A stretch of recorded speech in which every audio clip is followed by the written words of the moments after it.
Hello guys, in this video I'm gonna show you how to make sarcastic robot voice in Voice Changer with Effects app. But first I just want to mention, do not forget to subscribe to my channel, because at 100,000 subscribers I'm gonna show you my whole YouTube revenue statistics and growth strategy and how to make money online. Now let's jump into it. First of all, let's open the app. As we can see, here we have a lot of options, but first we need to record something. For record an audio file, we have to press the microphone icon on the top center. For example, let's say, hello guys, in this video I'm gonna show you how to change your voice. We have to scroll down to the sarcastic robot option.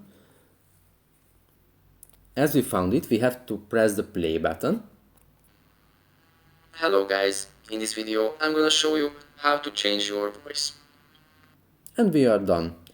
That's pretty much it for this video guys, see you in the next one, bye.